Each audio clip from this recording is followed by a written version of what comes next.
This is my journey. Inspired one story at a time, a library of leaders was created. It began as a journey to learn. As time went on, it began to grow. All it needed was a platform, and this podcast was created to listen, to inspire, to share. I am a storyteller, and this is my journey.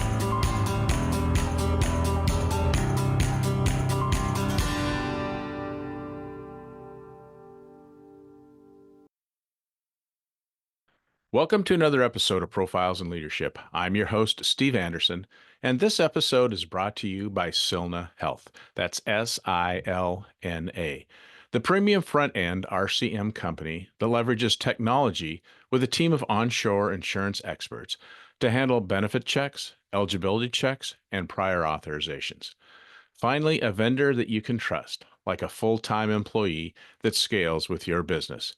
Just mention the Profiles in Leadership podcast to receive a free trial. And today our guest is Adrian Koehler. Adrian is the no-nonsense leadership engagement expert and senior partner at Take New Ground. He is the go-to guide for fast-moving leaders. Dedicated to breaking through barriers, he spends his time helping entrepreneurs and enterprise leaders cut through the noise and create transformative outcomes. Adrian coaches executives globally, encouraging authentic leadership and fostering courage for meaningful change. His passion for human performance has led him to diverse contexts, from Fortune 500 organizations to startups and healthcare, making Adrian a catalyst for real talk and impactful results. Adrian also extends his influence beyond the boardroom as the co-host of Raising the Bar and the Naked Leadership podcast. Drawing on his background in philanthropy, ministry, activism, and medicine, he thrives in difficult conversations and engaging complexity, challenging listeners to live authentically. Currently, he resides in the heart of Hollywood with his children Scout and Charlie, and Adrian is on a mission to inspire authentic leadership, urging individuals to raise the bar in both personal and professional realms. Adrian, welcome to the program. It's great to have you on today. Oh, Steve, good to be here, brother. Yeah, so let's just start with a little context. As I read your bio there, tell us a little bit, because you have a background in philanthropy, ministry, activism, medicine. That's a pretty broad group of experiences. So just kind of tell us your journey to where you are now. Yeah, it's been a fun life, man. Sometimes I joke I've lived 4 lives. Okay. Um, let's see. So I grew up in the middle of nowhere in Illinois, Southern Illinois, 8,000 people, parents both school teachers, youngest of 2 boys. I joke that I grew up in like an episode of Friday Night Lights. So my dad Yeah. was the football coach and coached us through everything. My brother was what we called a hoss, like a big guy. He set all the records. I was the young, scrappy one. And you know, it was a good, a good upbringing. And Yeah. went on to play football in college. And I always think when you ask a kid who's 16 or 17, what do you want to be when you grow up? It's a pretty unfair question. It's a Definitely. yeah. Yeah, well it's just so unproductive. What about, hey, what do you love? What are you Yeah. interested in? What are you Yeah. good at? Like those types of questions. I don't remember ever being asked those questions, but I was always passionate about and just natural at, I guess, memorizing and understanding, complexities of the human body. So I thought, oh, I'll go be a doctor. And then I got into college and I was like, hold on, how many years? No, Yeah. no, thanks. And then Yeah. once I got into it, it's like, hold on, it's like an objective study. I'm like, I'm not that objective.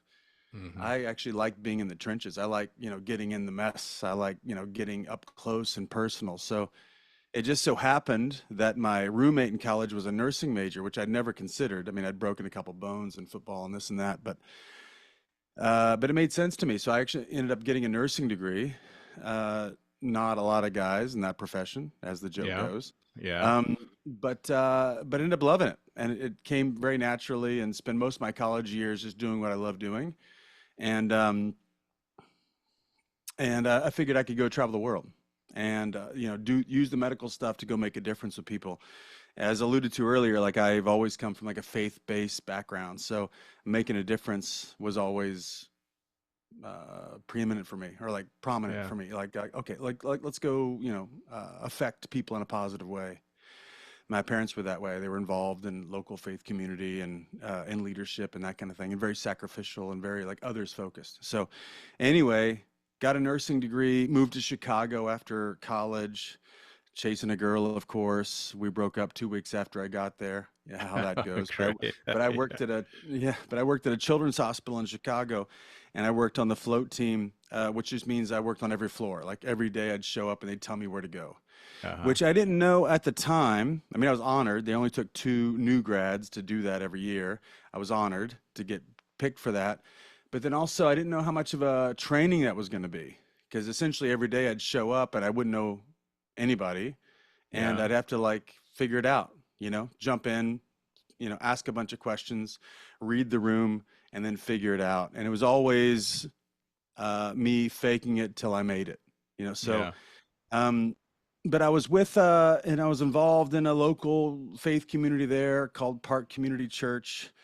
And it was pretty progressive at the time. And I, played music at the time and helped at a deep level. But I was on a team that went to India, about 20 people, to go serve and help and that kind of thing. And it was while I was on that trip, the gal who led that trip, her name was Abby. She's since passed from cancer, but she gave us a CD. Remember those? She gave us Yeah. Yeah. a CD of this guy named Erwin McManus that had given this talk, or like this speech, like a TED talk essentially, called The Barbarian's Way Out of Civilization. And I don't know if you're like this or if listeners are like this, but there's certain moments in time that change everything. And when I heard this guy articulate his view of the purpose of his own faith journey, if you will, I thought, Yeah. oh, this guy speaks my language. I love, the music and what he's saying. And so literally I came back from India, loved my time in India, came back from India, read every book that he's written at the time. And I thought, oh, I'm going to go to LA because that's where he's at. And I thought, oh, well, if I spend my 20s kind of soaking or marinating or learning or growing in the way that he thinks, or hopefully they think, because he has a whole community called Mosaic, which was a ragtag group of folks. And, in the heart of LA, it was like 3,000 people, which is rare. I mean, churches can get big, but they usually get big in the suburbs. They don't get big in the city. Usually city Yeah. churches are pretty small. But this guy was unique.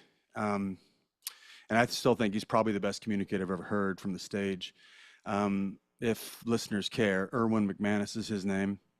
Um, and if you reach out to me, if you actually want to hear that original talk, I actually have the digital version of that talk saved. If any listeners want to hear it, happy to share it. So anyway, I moved out to LA, took a job at Cedars-Sinai, working in the neonatal intensive care, and then UCLA, but then also took an internship at Mosaic. Long story short, spent years being a community organizer, created a thing called Serve LA, which of the 3,000 people that went to the community, about 2,000 people a year went out and served, just making a difference, whatever it is. I would just promise them at that time, I say, if you give me an hour of your week, it'll be your favorite hour of the week. Just give me an hour. Yeah. And I Yeah. get them That's involved impressive. in yeah, well, just get them involved in something that's just like, just full of meaning, full of meaning. Yeah. Yeah. Because when you decide to be a contributor to others, your life gets better, Yeah. No you question. know? Yeah. You And define that purpose and yeah. right on, right on. And then Yeah. you just stretch yourself. It's like you're a mentor to a homeless kid. Who does that? Yeah. Yeah. You learn their story, and like it just brings definition to life, I would say. It's like life Yeah. seems like it's just like getting through a Tuesday or whatever, but it just brings definition. It just makes things distinct. And so anyway, so I did that for a good amount of time and loved it, and took people around the world, took people to, was on a team to Haiti whenever the earthquake happened, or Pakistan when it was underwater, or several trips to Kenya and Zambia and Mozambique and Nicaragua. And anyway, lots of, so I spent my Mhm. 20s and 30s kind of being what I liken to kind of like Jason Bourne. Yeah. It's like, Yeah. okay, this just happened. What are we going to do? And I'm like, okay, give me Yeah. 24 hours. And I pull a team together and rock and roll. So it was Yeah. really fun.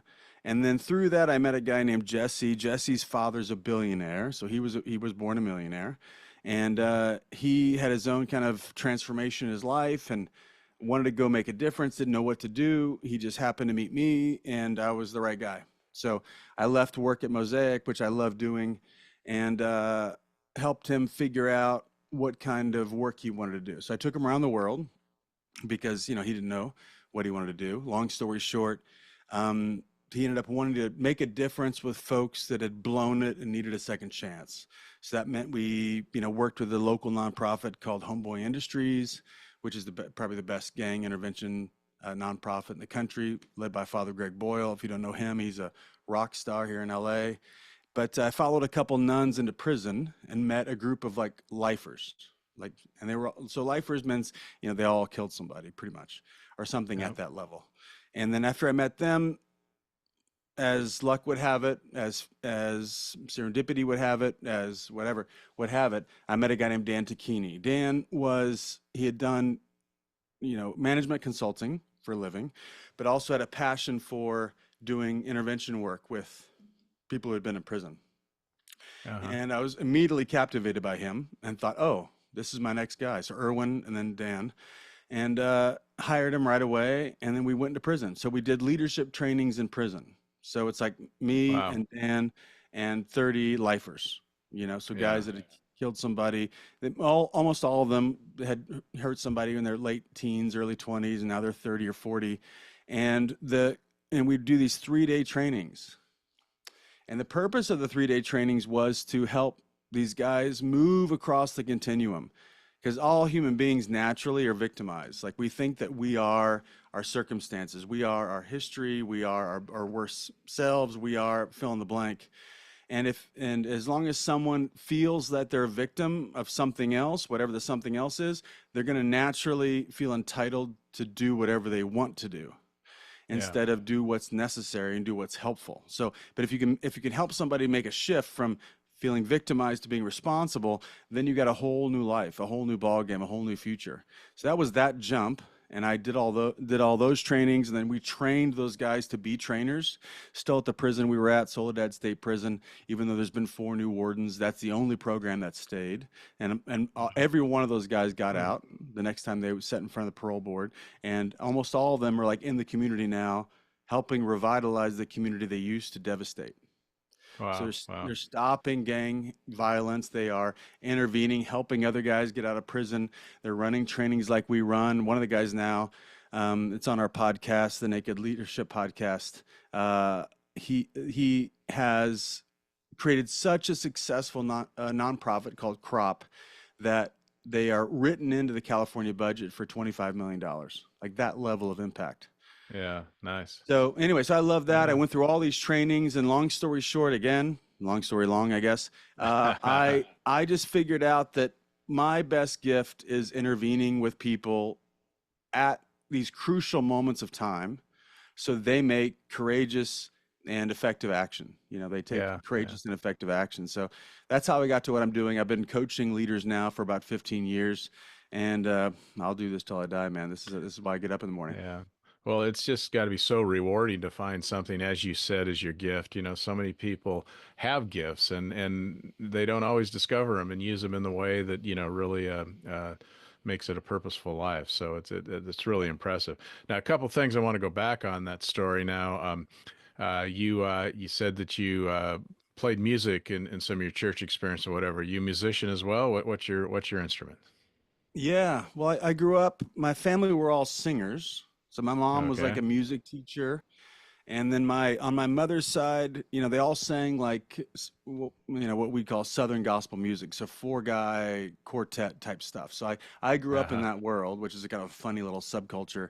But, kind of the coming of age in my family was, can you sing all 4 parts? Yeah. So my grandfather was a legend in that little subculture in my little world over Uh-huh. there. Uh, so I grew up singing. I grew up in the choir, that kind of thing. Eventually, let's see. Even just last night, I played we have I've got a couple kids, which you mentioned in my bio, and we Yeah. have a big fish tank with 5 or 6 fish, and one of them died. So I pulled out my Uh-oh. trumpet pulled out my trumpet from eighth grade, which I still have, and played taps, and we had like a whole Yeah, to this fish called that's Anchor. great. I played trumpet, and then in high school I picked up the bass guitar for whatever Yeah. reason. Had a band and did the whole thing. And then in college I was, I guess, a freshman, and had a group that would meet at my dorm, and like a little Bible study type thing. And then I said, hey, who plays guitar? Anybody? Nobody did. And so over Christmas, my freshman year, I went home and bought a acoustic guitar. So I learned how to play the guitar. And then Wow. just last year, I bought a piano, and I've been taking piano lessons. So Holy anyway, cow, you got I'm it a music covered. I'm a music nerd, man. I mean, Yeah. with my kids, I feel that it's my responsibility to train them and train their ear for, great music. So Well, we with listen to all that, music nonstop. yeah, with all that international experience and looking at different cultures around the world, music is the one thing that goes across them all, right? You can Yeah. communicate through music, sometimes a lot easier than trying to understand language or understand, deep cultures. So music does have that power. I would agree. I mean, music for most cultures hits a different level. I mean, a story comes to mind as you say that. When we were in Houston doing like support for the Katrina relief, I mean, there's like, I don't know, 10,000 people at the Reliance Center. And, FEMA's involved, and it's a mess. It's just a mess. There's like, cots everywhere, and FEMA gave the checks, and folks went to Best Buy and bought a TV. It's just, confusing for folks. They don't know what to do. And then Yeah. they finally opened up essentially their own post office box. So like, if you're going to get some mail, uh, you get in line, and there's like a line of probably, I don't know, 100 people long. And it's just people are angry, right? They're just messed up. Their lives have been upset. They don't know what to do. They don't know where they're going next. They, have a lot of all that to say. Like tensions were really high. And I'm just standing there in the heat, and, people are just bickering with one another. And at a level, at a volume, I guess, that's just so disruptive, like very uncomfortable.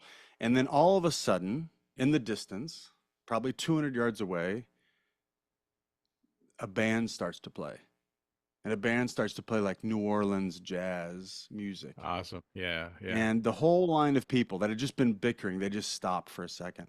And they almost remembered who they were. They're like, okay, Yeah. let's be together. Yeah. Anyway, It's amazing. when you Yeah. say that, it just strikes me. It's like I love to remember that story.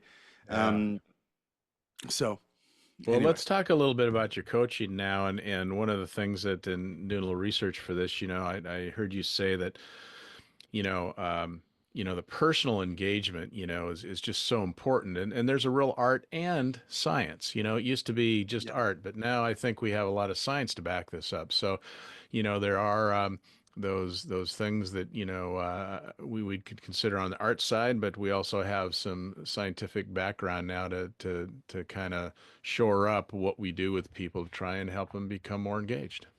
yeah, yeah. We typically engage with teams in a way that's surprising to folks. Just because, like most folks, I mean, there's a line on my website that I won't say, I'll just bleep out, but that most coaching is BS. Yeah. And here's why I say that is that I think, well, there's just two sides to it. One is like the consulting side. So if you're like in the consulting business, you tend to like be very mechanistic and think like, hey, if I fix the mousetrap, it's going to work. Right. And there's also the coaching side, which is like being essentially a freelance therapist, typically, which is like, if I inspire them enough, things will change. And we are not in either of those camps. So we assert that, every business challenge is a human challenge.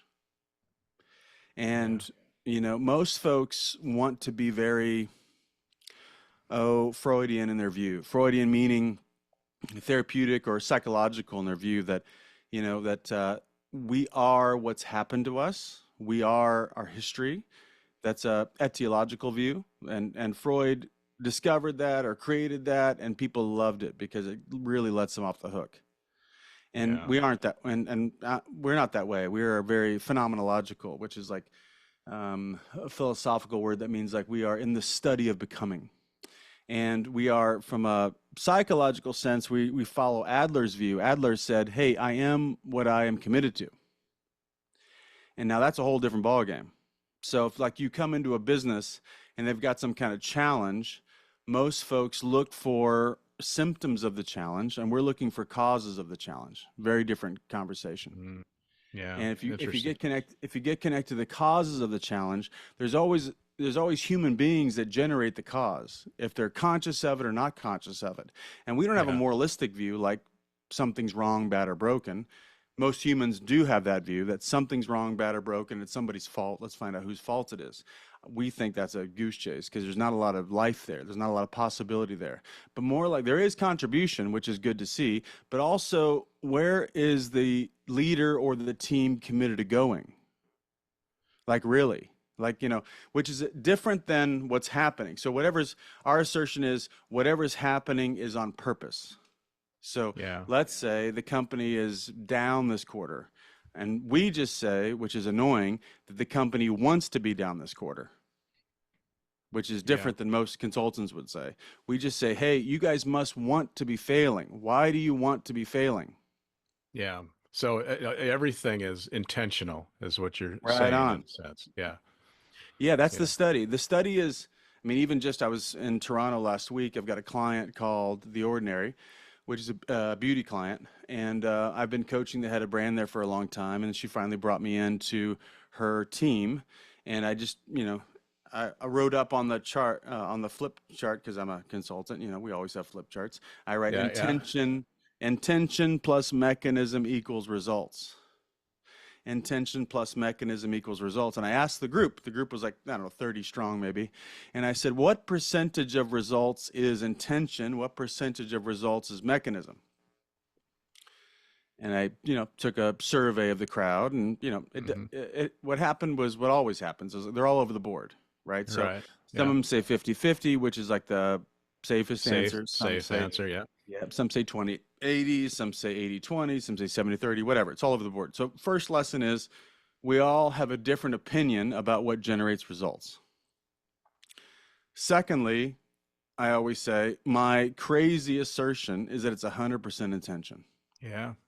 Yeah. And so by that, I mean, it's like who I am is a happening. Who I am creates whatever's happening out there, not the mechanism, not the how. It's always the who.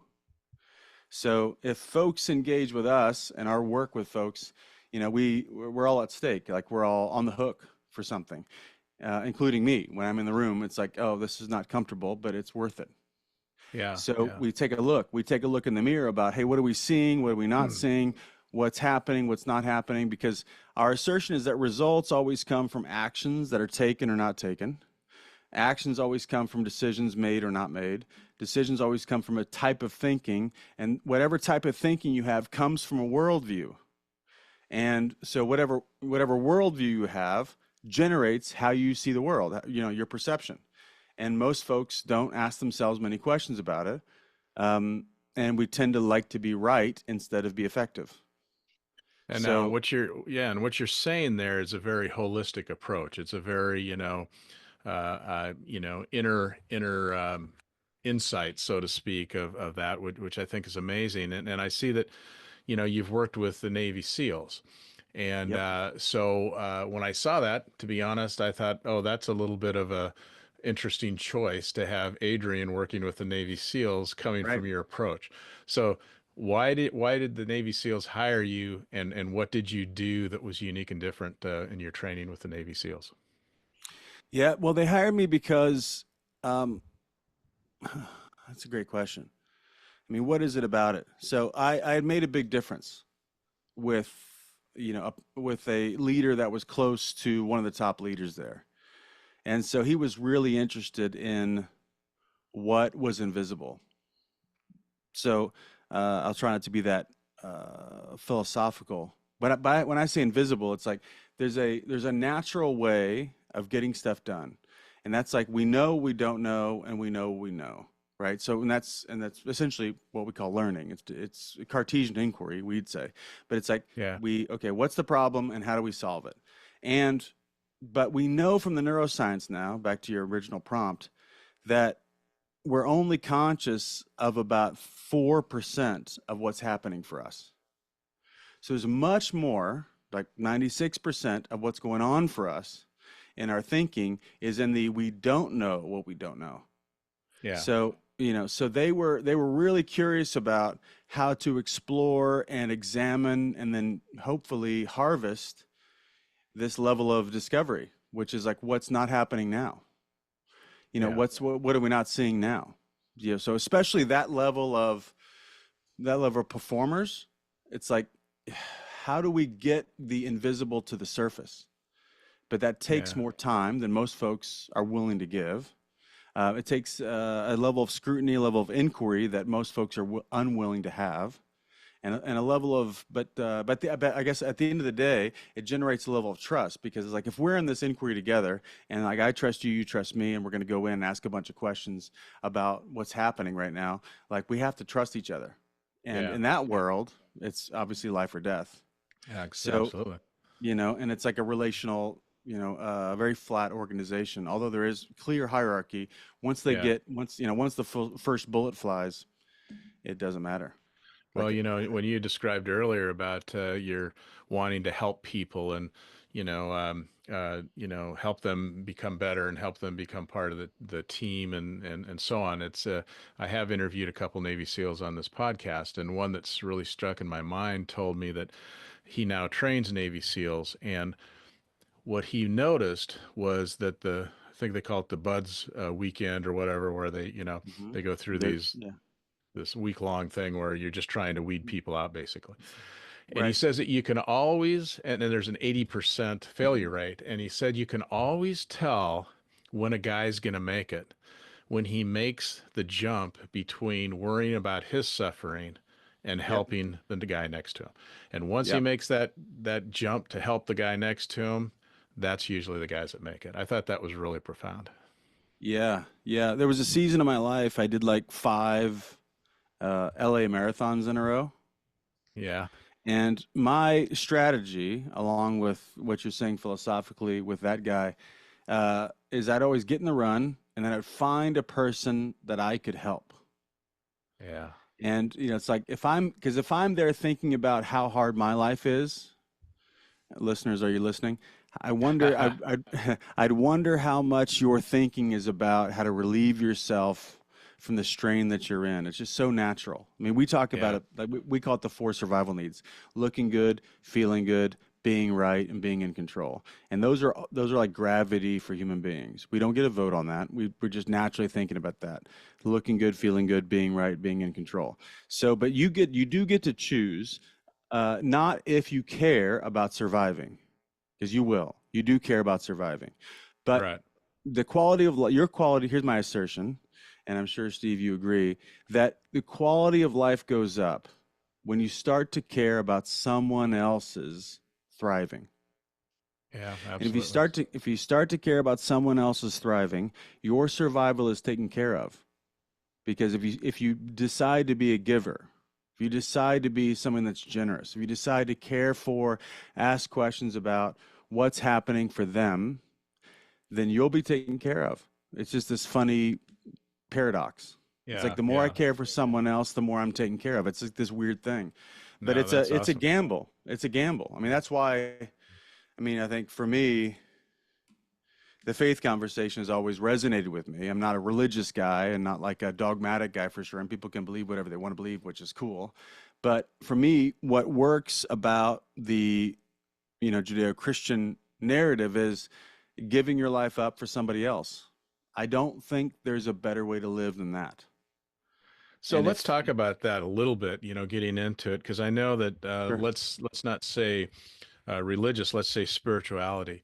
So you have the sure. spirituality, which I know that you believe a lot in, and how does that come into play in leadership when you're in corporate America? Because that again, that's something that a lot of people frown on bringing to the table, especially the religion piece. But spirituality, I think you can. So how do you weave that in and make that be part of your leadership style? Well, for me, it's never that overt. I'm not like never because to your point, like there's a there's so many defenses that come up because of, religious thinking and through that religious people or religious organizations. Um, there's a reason why they're dying around the world because they choose to protect their view instead of be relevant. So I never come about it in that way. I just do live out my values, which are very overt, and I'm willing to talk about and willing to share. Um, but I end up. Let me just tell a story. I mean, I've got a client right now, and just the other day, I was at the end of a meeting with him, and I said, "Hey, man, I love you." And he shuddered at that because in the business setting, people don't Yeah. talk like that, right? Yeah. You don't talk like that in the quote unquote business setting.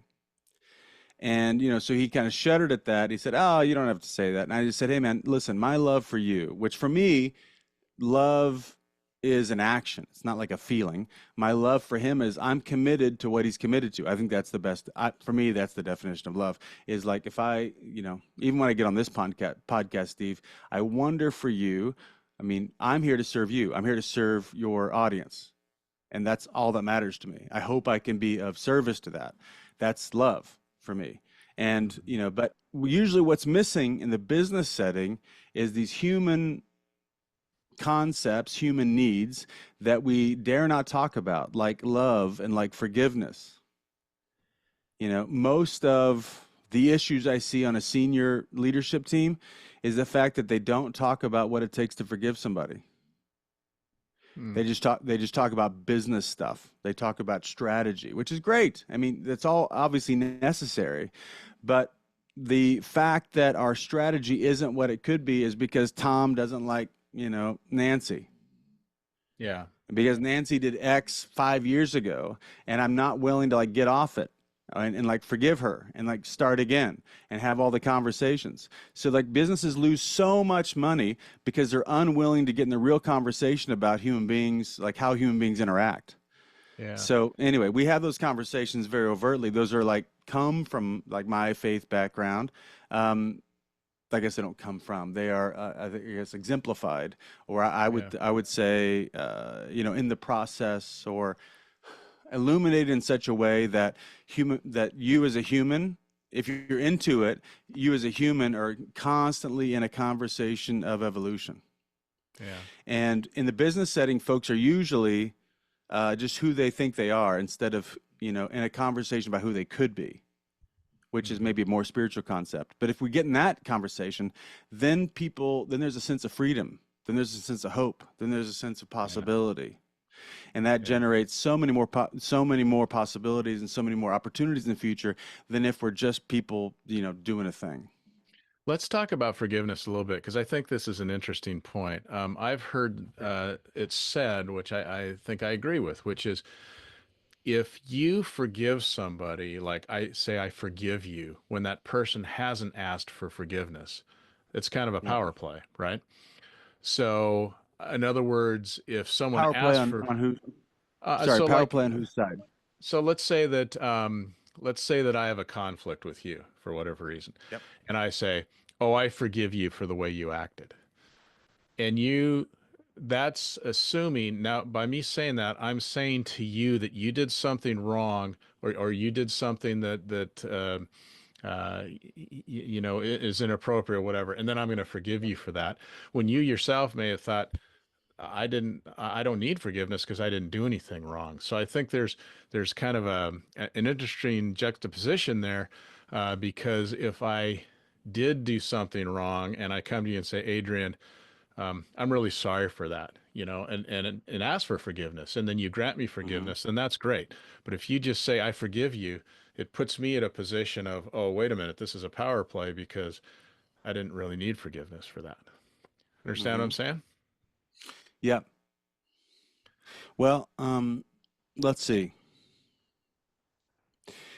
I guess if I was like to jump into that step, like, are you? I guess I'll use your metaphor. So, if you were to jump into that step and just tell me, like out of nowhere, "Hey, I forgive you for that," I think there's a step that's been missed.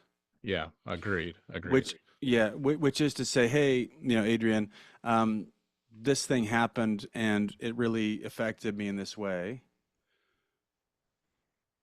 What was going on for you? Yeah.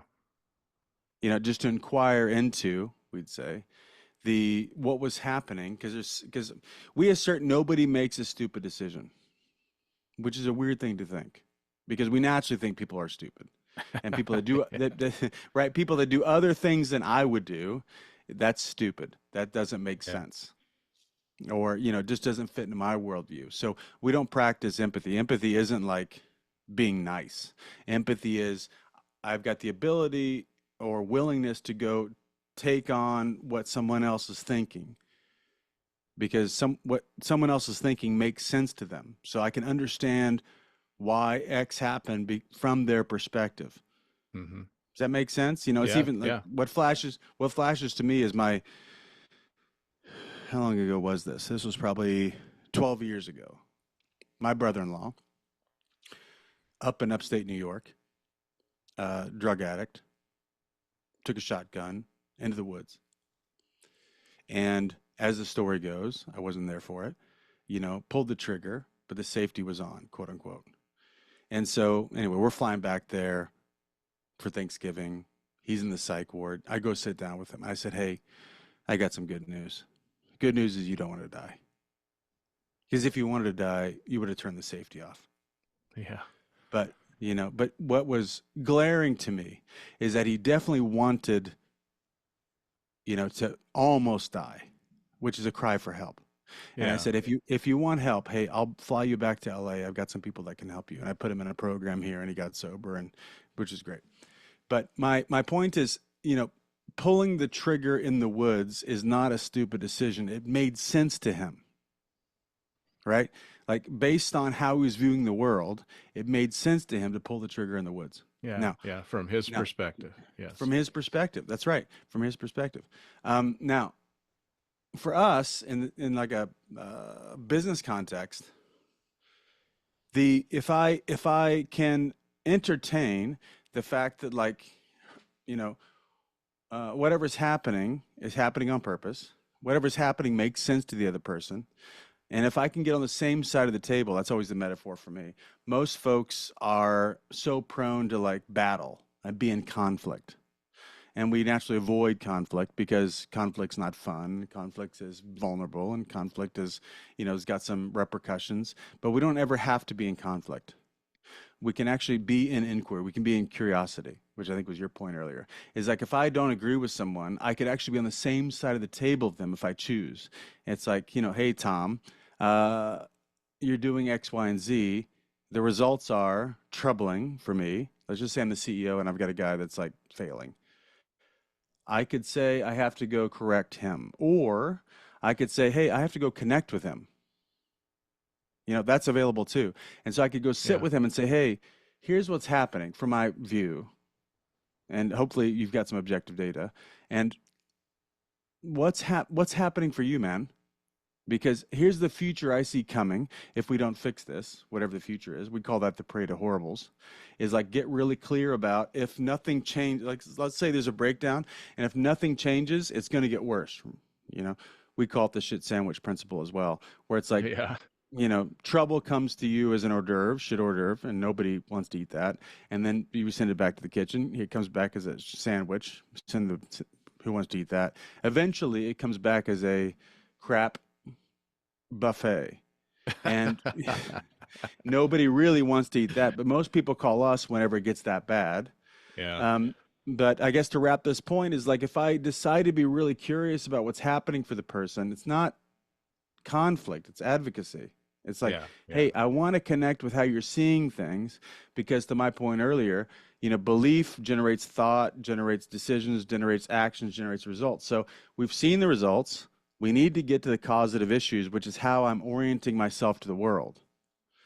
Yeah. So, Yeah. I guess if I get back to forgiveness, to your point, let's just say somebody, betrays you or whatever. And I go inquire into that. And I let them know how it occurred to me, get curious about how it occurred to them, Mhm. and say, hey, you know what? The I guess on a side point, the etymology of the word forgiveness is interesting. Do you know where it comes from? Have you ever heard about it? No. Yeah, yeah. So in Latin, we say it this way. So we've got three things that make a difference for us. One is promise. So if I make a promise, which is like, hey, Steve, here's what I'm going to do.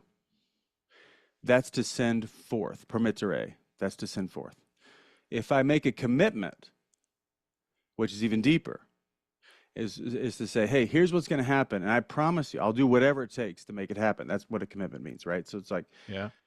promise is a picture about what's going to happen. Commitment is a not only a picture, but also I'm going to be with it. So it's like committere, which is to send with. So I'm going to send my word forward, but I'm going with it, meaning that whatever happens is a direct result of my actions. And so I'm going to do whatever it takes to make it happen, right? Which is, Okay. we build whole cultures on commitment. So, but forgiveness is interesting. Forgiveness is to send from. So to send Yeah. forth, to send with, to send from. So to send from means I'm going to, like, if I have an offense, I'm going to send myself from the offense. So if I'm in this conversation with somebody and they've offended me or they've troubled me or they've, disrespected me, whatever that is, I'm going to take that offense. I'm going to send myself from it because I don't want to live in the offense, which is like resentment, which people do all the time. Right. Right. Yeah. And therefore the amount of possibility on a team, if the team is full of resentment, which is like like a harbored judgment, then if I send myself from it, then I'm really free. Then Yeah. I'm free. So I forgive the other person so that I'm free. Right. But I It think, might yeah. be instructional for them, but Yeah. I forgive them so that I'm free. So I'm not hindered.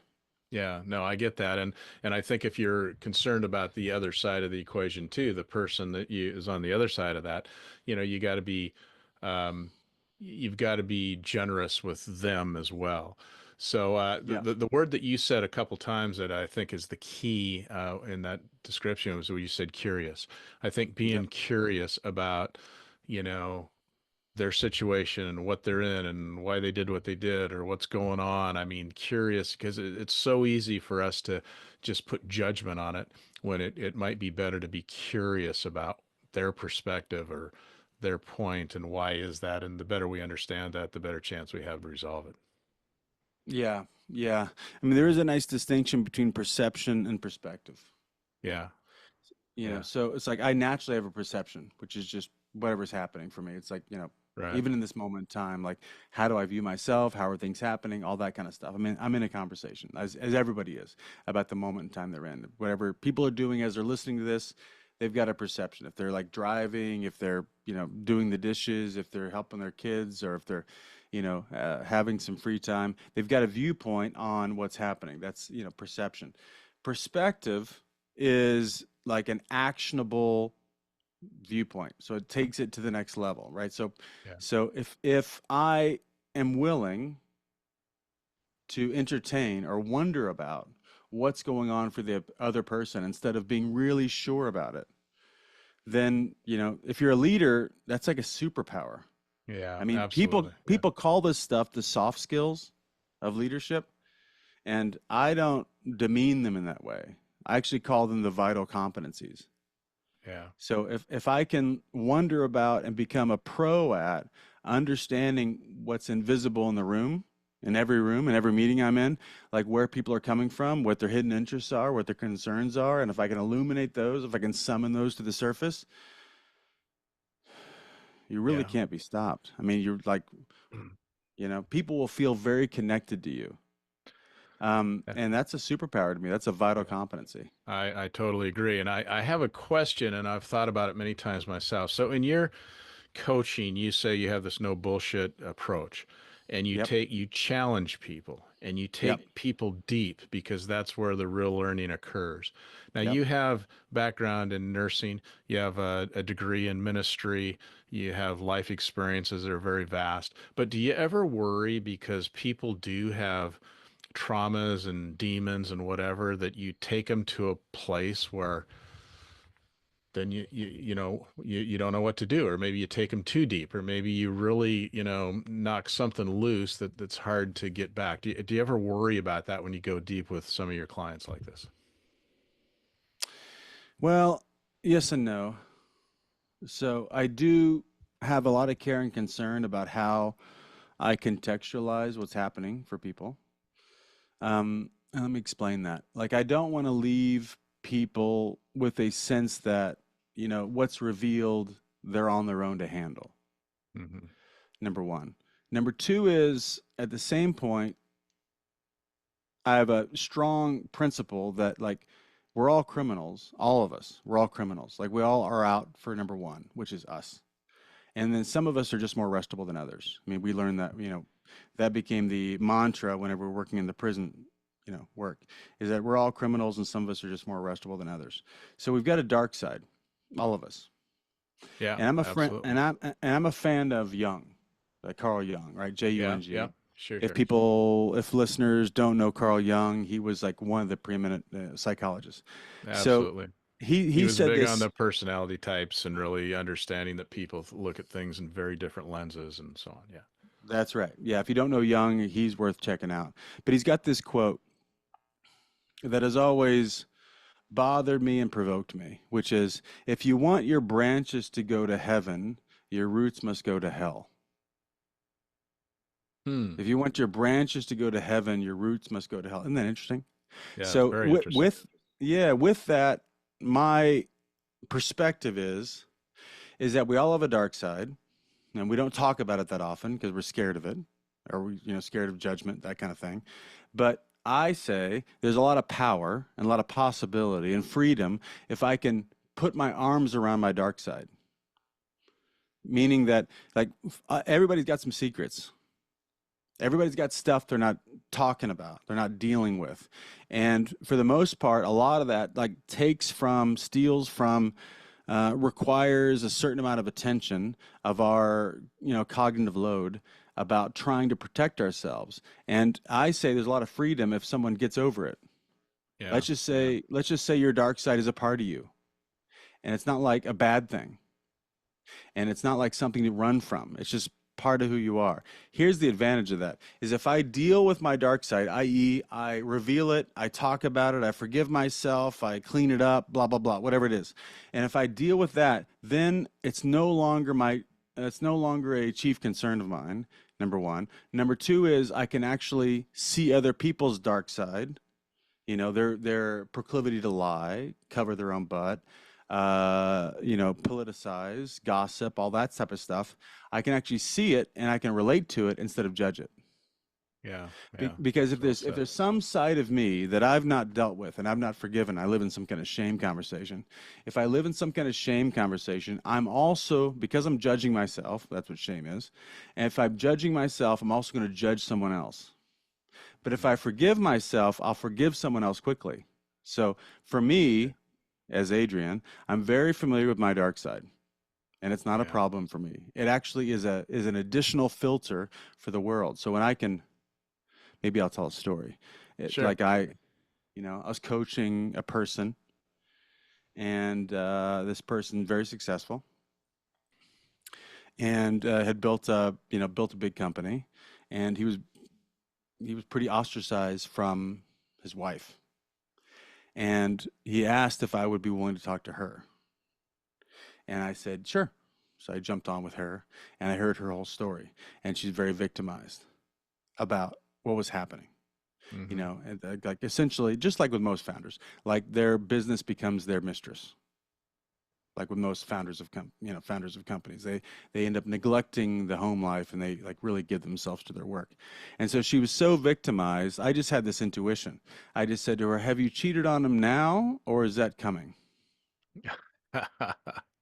That's pretty And bold. Yeah, pretty bold. I'd only yeah, been talking to her for about 20 minutes, and I just had this hunch. I was just going to take a risk, yeah, and it was happening. And yeah, just because, and I don't have any judgment for that. Meaning, like, that's a choice that's got a future that you probably don't want, and there's a lot of work to do there. But it's good if no one else. I mean, the in that moment. I mean, I mean, how we work as a firm is we are fierce advocates for people. Hmm. So I want to really know what you want, and my commitment is to help you get there. And I'm fierce in the sense that I mean, I'm going to build a lot of rapport, and I'm very loving and very generous and very connected. And also, I'm going to be that way so that we can have conversations you're dying to have, but you're scared to have. Yeah, yeah, So in that way, it's like, not a safe conversation. It's very dangerous. yeah. But the results are exponential. We're coming up on our time here, but I got a lot of things that I would love to ask you. Let me just say that one thing that I read that I thought was, everyone tries to describe what is leadership. And Yeah. I heard you say, leadership is gaining results through others. Just love Yeah. that.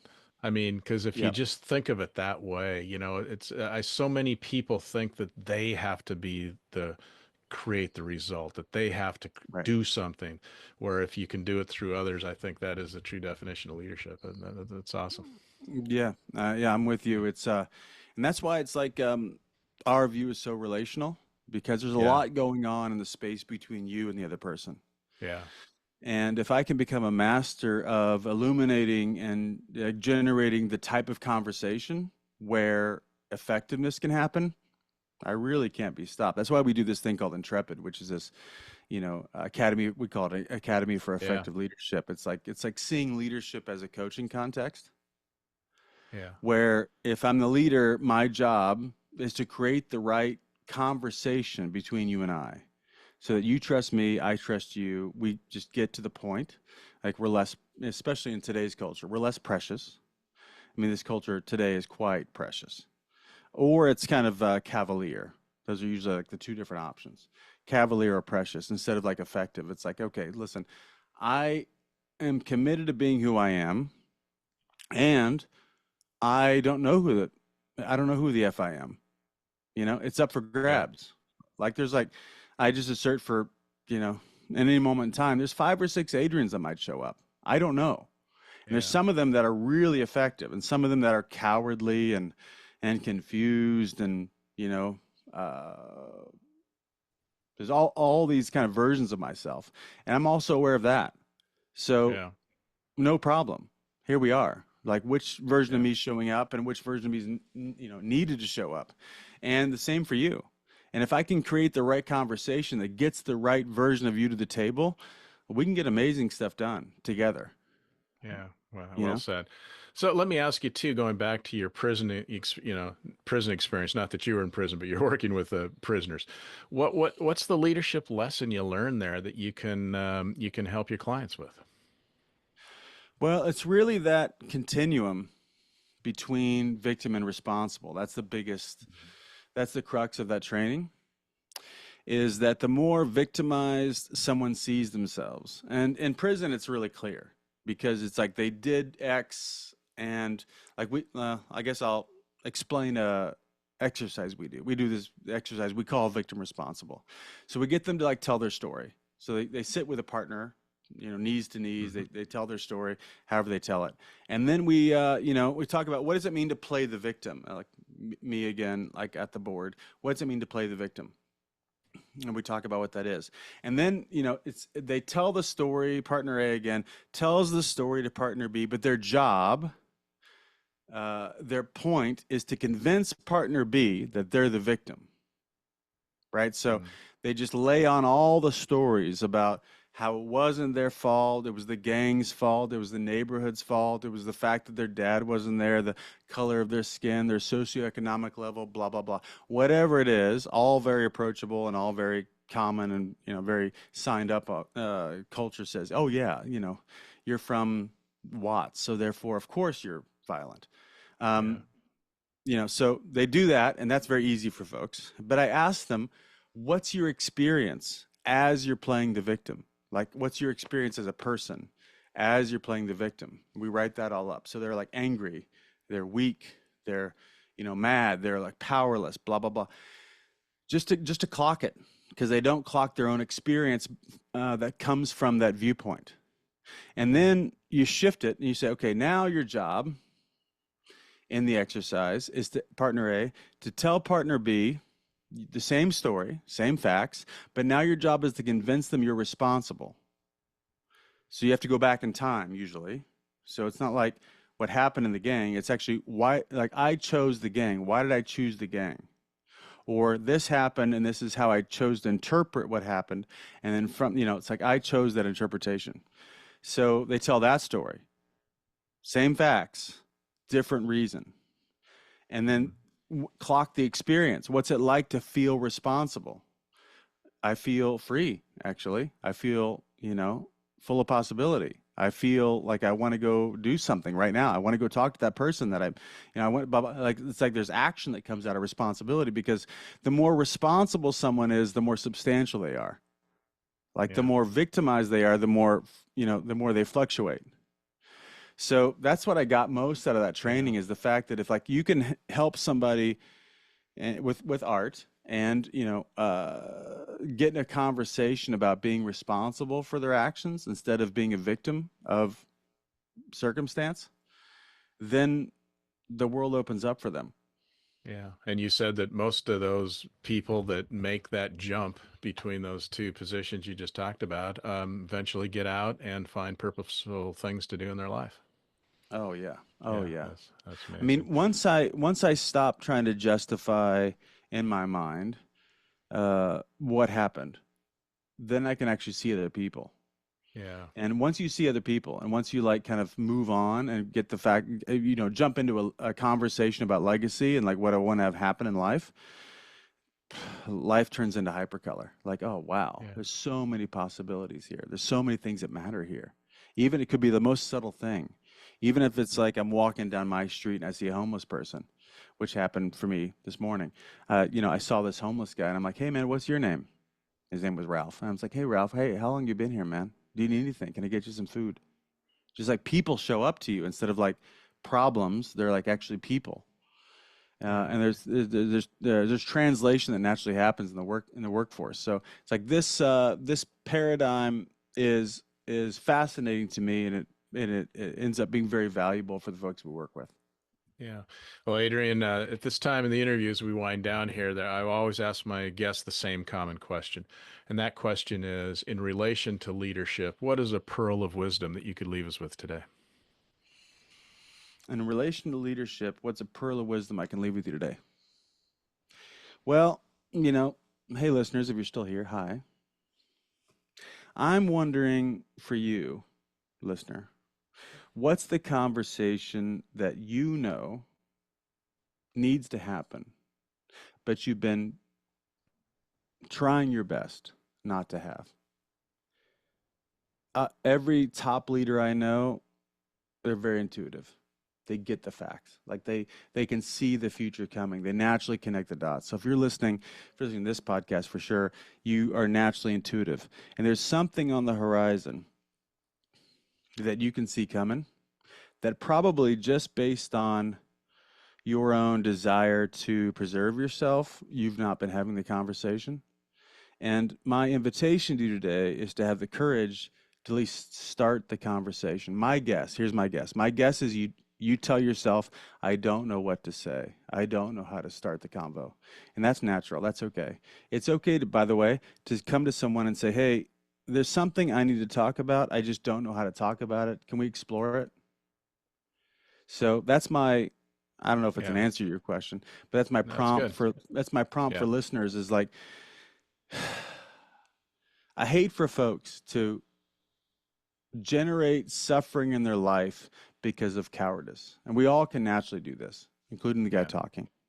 It's like there's a way in which I relate to something and I don't want to see it. I want to act like I don't know what's there, but there is a challenge there. And because it's confusing to me, I don't jump into the conversation. But that's my most effective, I would say, Yeah. action for leadership is to generate a context where, reality can be dealt with. Yeah. So just jump into the cave, folks. You don't Yeah. know what's in there. It's okay. Just jump into the cave. That's great. Well, thanks, Adrian. I feel like we go on forever. I have a whole bunch of questions I've written down that I didn't even get to, but is there Yeah. anything that I didn't ask you in anticipation of our discussion today that you for sure want to get in, or are you good with where we're at? Well, the reason I do this stuff is that hopefully I can serve folks. So if there's anybody that is, in need, I'd just love to connect with you. You can find me on Yeah. Adrian.K on Instagram is an easy way to do it, or Adrian@takenewground.com. Just love to be in a conversation. Obviously, give you some time. If you listen to this and you follow Steve, which I think Steve's awesome, if you, want to just have an exploratory conversation, I'm here for you. Well, thanks, Adrian. This has been a real enlightening conversation, and like I said, I think we could go on for hours, but we all have time constraints, so we'll probably Yep. end it here. But appreciate your Thank you, time, brother. and it's been great, and I hope we run into each other down the road one of these days. Awesome. Thanks, brother. Okay, take It's care. good to be with you. See you. Okay, bye bye. Thank you for listening to another episode of Profiles in Leadership. To listen to all my interviews, subscribe to Profiles in Leadership with Steve Anderson on Apple Podcasts, iTunes, and many other popular podcast platforms. Some of these interviews are on video, and you can search YouTube for Profiles in Leadership with Steve Anderson. You can also access the entire library of interviews on my website, orange.coaching.com, and that is orangetheword.coaching.com, and go to the Media Center and click on Podcasts or Video Gallery. You can also enter the website from pilpodcast.com.